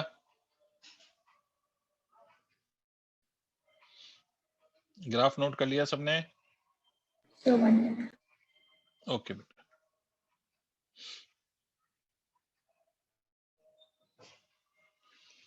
So work done by the restoring force of the spring will always be negative ना? नहीं, वही तो समझा रहा था इतनी देर से कि इट मे और may not be negative, it can be positive as well as negative. हाँ बोलो बोलो। सर पर उसकी डायरेक्शन तो हमेशा एक्सटर्नल फोर्स के अपोजिट होगी ना। अभी मैंने बहुत शुरू में एग्जांपल लेके सिखाया था जिसमें सक्षम ने भी मुझे कहा था कि सर इस केस में भी तो पॉजिटिव हो सकता है, तो मैंने कहा था हाँ ये पॉसिबल है। सर अगर मान लो कि यहाँ आपने स्प्रिंग को भाई इलोंगेट करके छोड़ दिया, ये इलोंगेट कर दिया और छोड़ दिया, तब इसके बाद what the spring will do? Will it remain in that position or it will tend to regain its original length? ये सही ये तो मैं समझ गया। हाँ इसमें तो मतलब sir it will try to Obviously बात है, तो it can be positive or negative. So depending on in which direction it is making the body move, which is connected to the spring, in which direction that body is moving, depending on that, the work done by the spring on that body can be positive or negative. ठीक है, simple सी बात है ना, इतना दिमाग लगाना ही क्या है कि भाई सिंपल सी बात है, हमें मालूम है फोर्स और डिस्प्लेसमेंट अगर सेम डायरेक्शन में होते हैं तो वर्क पॉजिटिव होता है, ऑपोजिट डायरेक्शन में होते हैं तो नेगेटिव होता है, चाहे वो फोर्स किसी का भी हो। ये तो इतना दिमाग ही नहीं चलाना है। बोलो बोलो। इस कंडीशन में समझ गया था। मैं कह रहा हूँ अगर जो आपने सबसे पहला डायग्राम बनाया था जिसमें आपने बोला था कि वेलोसिटी कांस्टेंट रखते हुए उसे किसी भी साइड मूव करना है, अभी हम उसे इलांगेट कर नहीं रहे हैं, हम बस हमने फोर्स लेवल जस्ट स्टार्ट किया है। हाँ सर उस कंडीशन हाँ, में उस कंडीशन में तो नेगेटिव ही आएगा। दोनों कंडीशन में नेगेटिव आएगा ना सर? हाँ, उसमें चाहे आप उस केस में आप फोर्स लगा के इलोंगेट करें सही है, या वही कंप्रेस करें, तो दोनों केस का जो स्प्रिंग का वर्क डन है वो नेगेटिव आएगा ऑन द ब्लॉक। बट जब स्प्रिंग खुद ही के डायरेक्शन में बॉडी को चलाएगी तब फिर उस केस में work done by the spring positive आएगा। सर तो हम ऐसा क्यों करते हैं कि हमें जब कंप्रेस करना होता है तो हम अलग सिचुएशन लेते हैं, एक्सपैंड करना होता है तो हमने दूसरी सिचुएशन ले ली। अगर एक ही सिचुएशन लेंगे तो सर हमारे पास या तो पॉजिटिव ही आएगा या तो नेगेटिव ही आएगा। नहीं समझा भाई, एक्सपैंड करने में अलग सिचुएशन का क्या मतलब होता है? सर जो आपने पहली चीज बताई, एक सेकेंड, हाँ जो आपने एक्सपैंड करने की चीज बताई थी सर, उसमें हमारा ये आया था, पॉजिटिव आया था। उसके बाद जब आपने कंप्रेस करने के लिए बताया, आपने बताया कि जब हम उसे ऑलरेडी जो सर ये सक्षम का जो एग्जांपल था कि जब उसे इलांगेट कर रहे हैं उसके बाद जो हमारा रिस्टोरिंग फोर्स है वो अपोजिट डायरेक्शन में लग रहा है। सर हम कंडीशन ही क्यों चेंज कर रहे हैं, हम सेम कंडीशन में क्यों ले रहे हैं दोनों चीजें? यस सर, मेरा भी यही डाउट था। नहीं समझ में आया कि कौन सी कंडीशन चेंज का मतलब नहीं समझ में आ रहा। कंडीशन का क्या मतलब है? सर हम इलोंगेट, जब हम उसके लिए इलोंगेशन निकाल लें तो हम उसे इलोंगेट क्यों कर रहे हैं? हम उसकी जो मीन जो उसकी नेचुरल लेंथ है उसी से हम कंप्रेशन और एक्सपेंशन क्यों निकाल रहे हैं, ये बोल रहा हूँ मैं, अगर सेम पोजीशन में। ये मतलब ये स्प्रिंग है, ये ब्लॉक है, ये इसकी नेचुरल लेंथ है, अब बताओ क्या करूं? सर इसी कंडीशन में कंप्रेशन और एक्सपेंशन दोनों निकालने हैं। इसी कंडीशन में कंप्रेशन और एक्सपेंशन दोनों निकालने का क्या मतलब बनता है भाई? एक्सटर्नल दोनों निकालने, एक्सटर्नल फोर्स लगाया, ठीक, हाँ बोलो आप। इसमें रिस्टोरिंग फोर्स अपोजिट डायरेक्शन में होगी तो हमें मिल जाएगा -kx², बिकॉज डिस्प्लेसमेंट उस तरफ होगी और रिस्टोरिंग इस तरफ होगा। ठीक ठीक, अब हम फिर एफ एक्सटर्नल की डायरेक्शन चेंज कर देते हैं, एक दोनों कर उल्टा दो ना होगा। यार, इसमें तुम लोग ना जबरदस्ती दिमाग लगा रहे हो यार, पता नहीं क्यों लगा रहे हो भाई। अगर दो चीजों को अलग अलग बोला जाए तो उसमें क्या प्रॉब्लम है भाई? आप एक्सटर्नल फोर्स दोनों के समय इतना कॉम्प्लिकेटेड क्यों बनाया हुआ है, मुझे ये नहीं समझ में आ रहा है। मेरे को एक बात बताना कि स्प्रिंग को इलोंगेट या कंप्रेस करोगे, in both of the cases you will have to apply some external force to change it shape और नॉट? Yes sir. ऑब्वियसली, ठीक है। आप इसको इलोंगेट करके ले गए, आपकी मर्जी थी, तो आपके स्प्रिंग फोर्स इधर लग रहा था, ठीक है, तो ये वर्क डन आपका निगेटिव आया विदाउट एनी डाउट। किसका वर्क डन? स्प्रिंग का वर्क डन निगेटिव आया, स्प्रिंग फोर्स का वर्क डन निगेटिव आया। अब आप इसी एक्सटर्नल फोर्स से इसको वापस लाके अब फिर दबाने लग गए, ठीक है, ये दबाने लगे, है ना?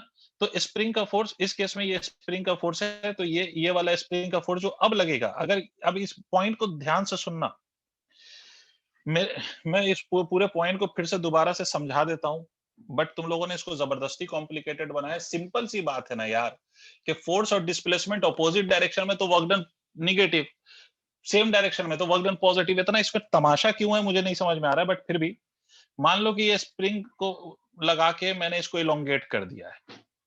अब यहां ये इलोंगेट किया था, अब मेरा मन बदल गया, तो मैंने अब इस पोजीशन से इसको कंप्रेस करना शुरू किया, ठीक है, इसी पोजीशन से मैंने एक्सटर्नल फोर्स के साथ ही इसको कंप्रेस करना शुरू किया। यही तो कहना चाह रहे हो? ये अपने मीन पोजीशन से इलोंगेट हो चुका है, अब उसको आप एक्सटर्नल फोर्स लगा के इसको कंप्रेस करने की कोशिश कर रहे हो आप, या कंप्रेस करना शुरू कर चुके हो। तो ऑब्वियस ही बात है कि इस केस में होगा क्या, कि जब तक ये ब्लॉक अपने इस पोजीशन पे नहीं पहुंचा है, तब तक तो स्प्रिंग की भी यही चाहत है कि ये ब्लॉक इसी तरफ आए। मुझे एक बात सोच के बताओ कि बिकॉज अगर ये ब्लॉक यहां पहुंच जाएगा तो स्प्रिंग अपने नेचुरल लेंथ में आ जाएगी, तो स्प्रिंग का जो मतलब मोटो है वो पूरा हो जाएगा। But as long as the block has not reach this position, तो ब्लॉक अगर यहां तक नहीं पहुंचा तो स्प्रिंग अभी तक अपने नेचुरल लेंथ में नहीं आई, तो इस केस में जिधर एक्सटर्नल फोर्स काम कर रहा है उधर ही स्प्रिंग फोर्स भी काम कर रहा होगा, विदाउट एनी डाउट। चलो अब इस ब्लॉक को मूव कराते कराते कराते कराते हमने यहां पहुंचा दिया, यहां पहुंचा दिया, ठीक है। तो यहां तक अगर आप देखोगे, यहां पर अगर आप देखोगे तो एक्सटर्नल फोर्स जो इसको दबा रहा है उसी डायरेक्शन में ये ब्लॉक मूव कर रहा है, और स्प्रिंग भी उसी डायरेक्शन में लग रहा है। तो चाहे एक्सटर्नल फोर्स का वर्क निकालें या स्प्रिंग का वर्क डन दोनों ही पॉजिटिव आ रहा है। अब ये यहां तक पहुंच गया, ठीक है। अब लेकिन तुम्हें अभी तक संतुष्टि नहीं हुई, तुम इसको फर्दर और मूव करा रहे हो by applying the same external force. अब क्या होने लगेगा, अब स्प्रिंग इधर की तरफ कंप्रेस होने लगेगी। अब जैसे ही ये the moment it starts compressing itself, तो उस केस में अब स्प्रिंग फोर्स अपनी दिशा को अपोजिट कर देगी। तो इसका मतलब है कि एक्सटर्नल फोर्स का तो वर्क पॉजिटिव आएगा, बट स्प्रिंग फोर्स का वर्क कैसा हो जाएगा, निगेटिव हो जाएगा। भाई एक बात याद रखिए कि आप अगर नेचुरल पोजीशन से, स्प्रिंग की जो नेचुरल पोजीशन है उससे अगर आप स्प्रिंग को उस पोजीशन के आगे इलोंगेट करना चाहो या उस पोजीशन के आगे कंप्रेस करना चाहो, तो दोनों केस में जो स्प्रिंग है वो फोर्स लगाएगा opposite to the direction of either elongation और कंप्रेशन। तो दोनों केस में work done of the spring negative आएगा। अब इसको 75 तरह के एग्जाम्पल बना के बताते रहो तो वो एक अलग बात हो गया, बट सिर्फ टाइम पास हो रहा है और कुछ नहीं हो रहा। बात समझ रहे हैं आप? अब मेरी बात समझिए ना कि भाई सिंपल बात क्या है कि जब स्प्रिंग के जिधर फोर्स लगा रहा है अगर उसी डायरेक्शन में जो बॉडी उसके साथ कनेक्टेड है वो भी मूव करे तो वर्क डन पॉजिटिव, अगर नहीं करे तो वर्क डन नेगेटिव। सिंपल सी बात है ना यार, इसमें आप इतना दिमाग क्यों चला रहे हो? अब बताओ कहां पे डाउट है तुम्हारा? बेटे जिधर मैं फोर्स लगाऊं अगर बॉडी उधर नहीं चली, उसके अपोजिट चली, तो वर्क डन पॉजिटिव या नेगेटिव? बोलो सक्षम और हर्षित। नेगेटिव। नेगेटिव। अब वो फोर्स चाहे कोई सा भी हो, वो फोर्स चाहे स्प्रिंग का फोर्स हो या कोई भी फोर्स हो, रामलाल फोर्स हो, श्यामलाल फोर्स हो, उससे क्या लेना देना? आ रही बात समझ में? बट सिचुएशन आप अगर कोई पूछ ले आपसे कि सर क्या कभी ऐसा सिचुएशन होगा कि स्प्रिंग जिधर फोर्स लगाएगी उधर ही बॉडी मूव करेगी और वर्क डन पॉजिटिव होगा? हाँ वही सिचुएशन बता रहा हूं। आप यार स्प्रिंग के साथ कभी खेला नहीं है क्या? यहां से आप स्प्रिंग और ये ब्लॉक है, आपने इसको मतलब ये नेचुरल पोजीशन पे रखा हुआ था। अब नेचुरल पोजीशन पे है तो स्प्रिंग में कोई फोर्स नहीं है, तुम चाहते हो स्प्रिंग में फोर्स डेवलप हो, तो इसकी नेचुरल पोजीशन को चेंज करोगे या नहीं करोगे? मुझे ये बताओ। Yes sir. करोगे? कैसे करोगे? खुद से हो जाएगी ये या कुछ करना पड़ेगा? External force. है ना? तो सिर्फ इतना समझो कि हमने फोर्स लगा के इसको स्ट्रेच कर दिया। मतलब अब इसकी पोजीशन दूसरा डायग्राम ऐसे हो गई। अब जैसे ही मैं फोर्स रिमूव करूंगा क्या स्प्रिंग यहीं पे रहेगा? नो सर, क्या करेगा स्प्रिंग? वापस वापस अपनी नेचुरल लेंथ में आएगा। तो अगर ये वापस अपने नेचुरल लेंथ में आएगा तो ये तो तभी आ सकता है जब ये अपने साथ जो ये ब्लॉक अटैच्ड है उसको भी वापस पीछे लाए। तो इसका मतलब है कि ब्लॉक का डिस्प्लेसमेंट उसी दिशा में होगा जिधर स्प्रिंग का फोर्स लग रहा है। तो ये जो स्प्रिंग ब्लॉक पे वर्क कर रहा है वो पॉजिटिव होगा या नहीं होगा ये बताओ। यस सर, पॉजिटिव होगा। ठीक है, तो डाउट क्या है? सर डाउट ये है कि आपने जो दो डायग्राम बनाए ये हमने पहले फोर्स लगाया और हम उसके मतलब फोर्स लगाते लगाते हमारी ये चीज शिफ्ट हो गई। मेरा डाउट ये था कि अगर हम दोनों क्या कहते हैं दोनों कंडीशंस को आगे कहते हैं एक ही तरह से देखें, मतलब अभी आपने अगर सर आप कंप्रेशन के लिए सिर्फ पहला डायग्राम बनाते हैं उस हिसाब से तो वर्क डन बाय स्प्रिंग में नेगेटिव आएगा, ये कह रहा था मैं। सर ये जो आपने डायग्राम बनाया एक्सपेंशन के लिए, सर एक बार आप प्लीज ये कंप्रेशन के लिए बना दीजिए। बना दिया ले। सर पहला वाला पहला वाला मतलब अब ये मतलब जिसमें कम, हाँ नेचुरल लेंथ पे। मतलब वो नेचुरल लेंथ पे नहीं रखूं, कंप्रेस्ड पोजीशन पे रखूं स्प्रिंग को? सर अभी नेचुरल जो आपने पहला डायग्राम बनाया है नेचुरल लेंथ में, आपने एक एरो राइट साइड डाल रखी है जो एफ एक्सटर्नल लिखाता है, वैसे ही एक ऐसा डायग्राम हटा, बनाइए जिसमें हाँ अब बोलो। हाँ अब ये यही एरो सर अंदर की तरफ मतलब अंदर की ले, तरफ। सर ठीक, यहाँ अब पे भी तो क्या कहते हैं work done by spring force negative ही है ना। मैंने यही तो, अबे सर फोड़ लूं मैं? हिंदी नहीं समझ पा रहे हो या इंग्लिश नहीं समझ पा रहे हो तुम लोग? ऑब्वियसली नेगेटिव है भाई। जब मैं इसको दबाने लग जाऊंगा तो स्प्रिंग फोर्स इधर लगेगा। मैंने क्या बोला यार, क्या बोला बता मेरे को, एक सेंटेंस, सिंपल सेंटेंस बताओ। स्प्रिंग के फोर्स की डायरेक्शन क्या होती है हर्षित, ये बताओ। Opposite to the force applied. घुसा मार दूंगा मैं, फिर से बोलो। ये सर बताया, ये बता है या कुछ और बताया है? याद करो ठीक से। सर स्प्रिंग के फोर्स की इस, तो opposite to the external force applied. फिर से बोल। मैंने कहीं पर एक्सटर्नल फोर्स टर्म यूज ही नहीं किया है। मैंने बार बार बोला है कि स्प्रिंग का force will always act opposite to either elongation और कंप्रेशन, यही बोला है। Yes sir. अब आप यहां से अगर एक्सटर्नल फोर्स लगा के इसको अंदर की तरफ कंप्रेस करोगे तो स्प्रिंग फोर्स किधर लगेगा? बाहर की तरफ लगेगा, मानते हो? हाँ सर। ठीक है, तो इसमें जो स्प्रिंग फोर्स है, ब्लॉक से आप अंदर चला रहे हो, कंप्रेशन कर रहे हो, स्प्रिंग फोर्स बाहर लग रहा है, तो work done of spring positive है या नेगेटिव है? नेगेटिव। नेगेटिव है, सिंपल सी बात। तो पूछना क्या था इसमें? मुझे अभी तक, कसम से बता रहा हूँ, मुझे समझ ही नहीं आया तुम लोग कहना क्या चाह रहे हो, तुम और सक्षम। सर मुझे आपने अभी तक नहीं समझ में आया। सर हाँ जब बोलो। आपने क्या कहते हैं ये लाइन लिखवाई थी ना कि जब भी हम पोटेंशियल एनर्जी देखें वो हमेशा प्लस के एक्स स्क्वायर होगी, और जब हम क्या कहते हैं स्प्रिंग का वर्क देखें तो प्लस भी हो सकता है माइनस भी हो सकता है। सर वहां का बिल्कुल, confusion। वहां पे कंफ्यूजन है। सर पर हमें दोनों दोनों ही नेगेटिव मिल रही हैं, तो यहाँ पे तो पॉजिटिव नेगेटिव अलग अलग का तो कहीं। यही तो तुम्हारे, मतलब जब मैं एग्जांपल दे रहा हूँ, 4 बार दे चुका हूँ, 5वीं बार अब फिर से दे रहा हूँ, और अब नहीं समझे तो फिर मैं नहीं समझा पाऊंगा, टू बी वेरी ऑनेस्ट। भाई ये दोनों वो एग्जाम्पल हैं जिसमें जिसमें जिसमें आप एक्सटर्नल, मतलब दोनों वो एग्जाम्पल है जिसमें आप स्प्रिंग को या तो खींच रहे हो, लंबा कर रहे हो, या स्प्रिंग को आप दबा रहे हो। तो दोनों केस में स्प्रिंग का जो फोर्स है वो ऑपोजिट लग रहा है। ठीक है, अब मुझे एक बात बताओ, ये स्प्रिंग है? Yes sir. इस स्प्रिंग पे मैंने फोर्स लगा के इसको लंबा कर दिया, मतलब इसकी ये नेचुरल लेंथ थी, मैंने इसको लंबा कर दिया, लंबा कर दिया, लंबा कर दिया। लंबा करके छोड़ूंगा तो स्प्रिंग यहीं रह जाएगी नो सर। कि क्या होगा स्प्रिंग के साथ? अब वो सर क्या कहते हैं नेचुरल लेंथ की तरफ आएगी नेचुरल लेंथ, तो नेचुरल लेंथ को लाने के लिए कोई तो होगा जो इसको नेचुरल लेंथ में वापस लाने की कोशिश कर रहा होगा। कौन है वो? Restoring force. बोलो। रीस्टोरिंग फोर्स किधर लगेगा, राइट या left? Left. Left. Restoring force लगा लेफ्ट, और स्प्रिंग भी किधर जा रही है? लेफ्ट को। दोनों की डायरेक्शन देखना जरा। अपोजिट है। किसकी ऑपोजिट है? स्प्रिंग फोर्स और जिस डायरेक्शन में स्प्रिंग चल रहा है, दोनों ऑपोजिट है या सेम है? Sir opposite opposite. हैं? अच्छा सर ये तो सर सेम डायरेक्शन सॉरी। तो सेम है तो वर्क डन कैसा हुआ? सर ये पॉजिटिव हो गया। कौन? वर्क डन पॉजिटिव हुआ या नहीं हुआ? हो गया सर। हो गया। तो अभी तो तुम कह रहे थे कि सिर्फ वर्क डन नेगेटिव आ रहा है, पॉजिटिव तो आ ही नहीं रहा। अच्छा सर एक्चुअली ना सर मैं कंफ्यूज इसमें हो रहा था कि अगर हम शुरुआत से एक्सपेंड करें और शुरुआत से कंप्रेस करें एक ही पोजीशन पे।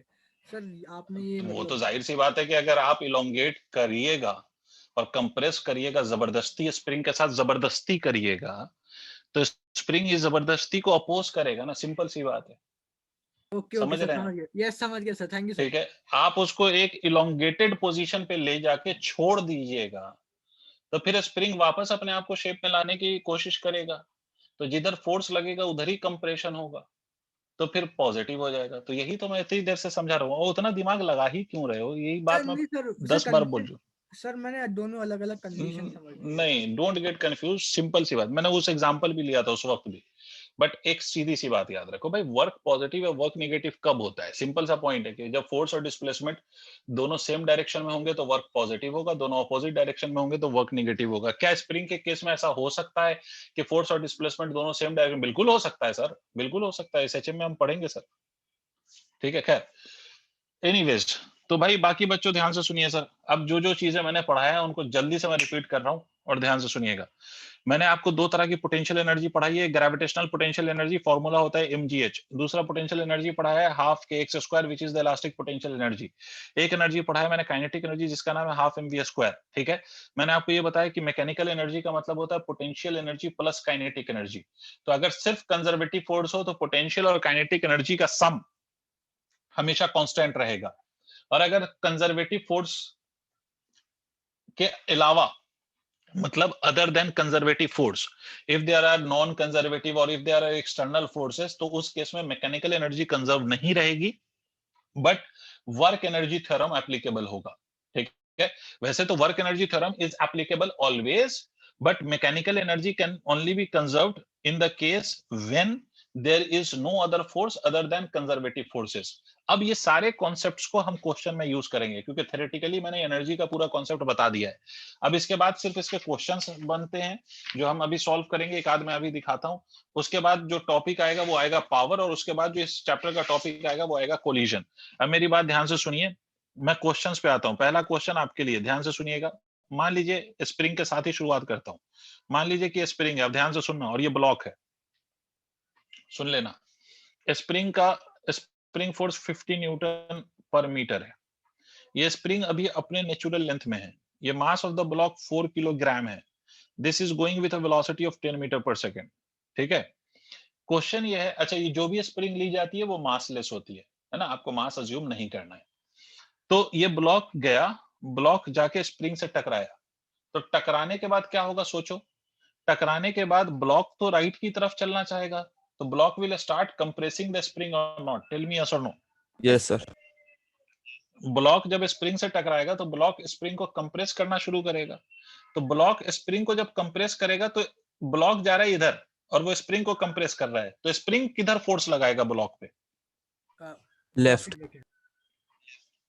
लेफ्ट, मतलब स्प्रिंग कंप्रेस हो रही है ना, तो कंप्रेशन के ऑपोजिट फोर्स लगाएगा, मतलब इधर लगाएगा। तो मुझे एक बात बताओ कि इस ब्लॉक की वेलोसिटी इंक्रीज करेगी या डिक्रीज करेगी due to this spring force? Decrease करेगी। एक टाइम ऐसा भी आएगा जब ये final velocity of the block will become zero, am I right? Yes. सोचिए, एक टाइम ऐसा भी आएगा कि जब ये अपोज करते करते वेलोसिटी को डिक्रीज करते करते जीरो कर दे, तो at that instant block rest में आ जाएगा या नहीं आएगा बेटा? यस सर, आ जाएगा। When the velocity of the block will become zero, at that instant block will come to rest।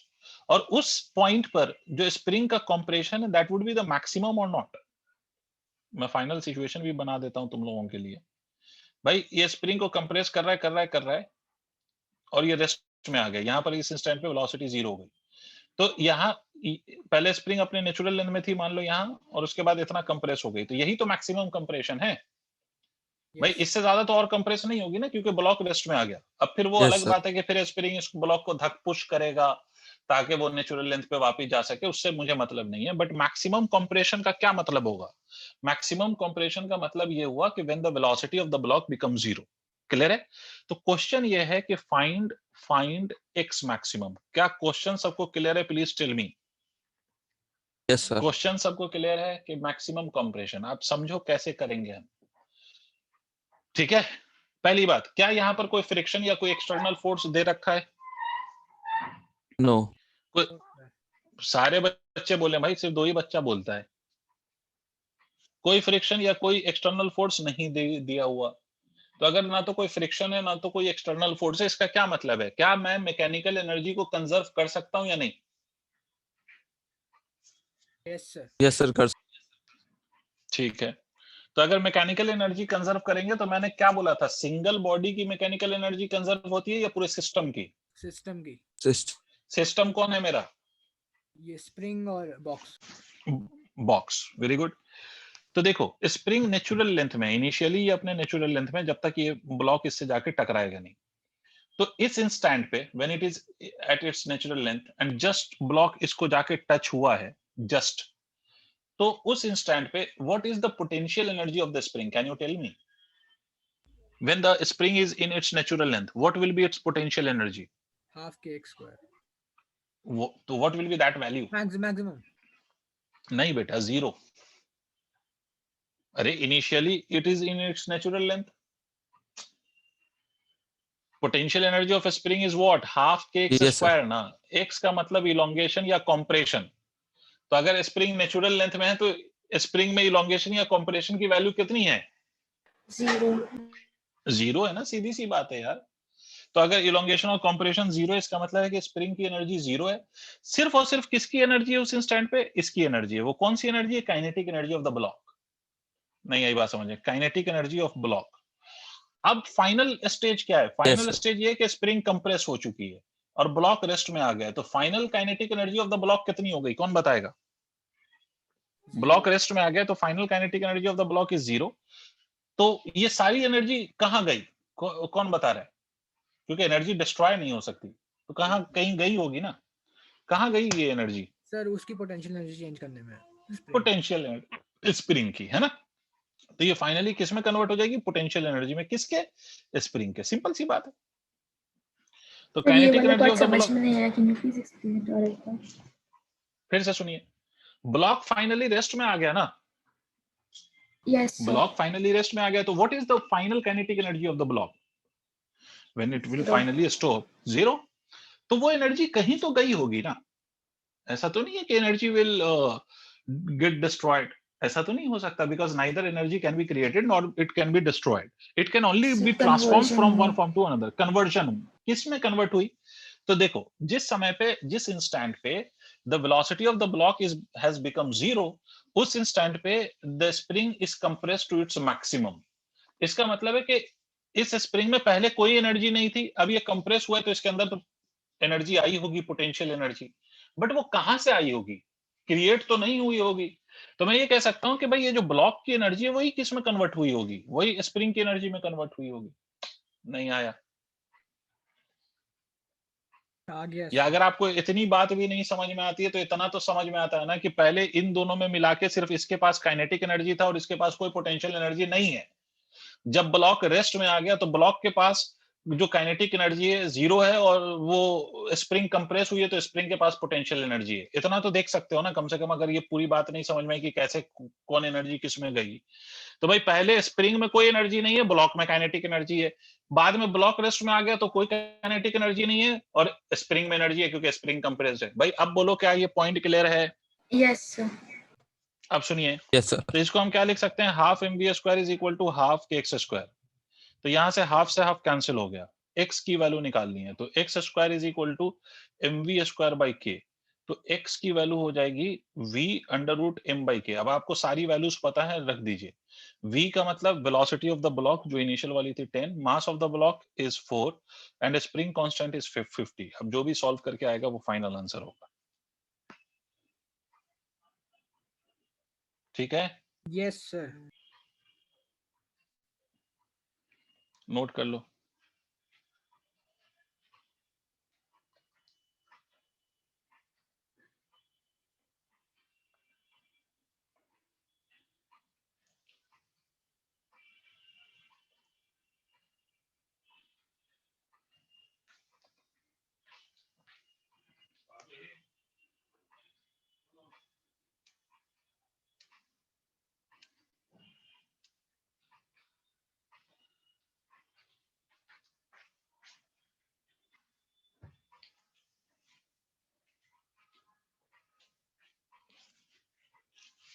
कर लिया नोट?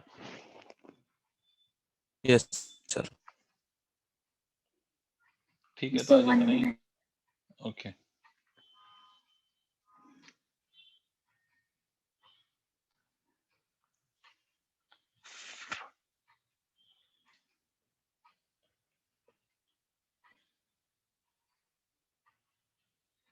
Done sir. ओके, तो आज इतना ही रहने दो.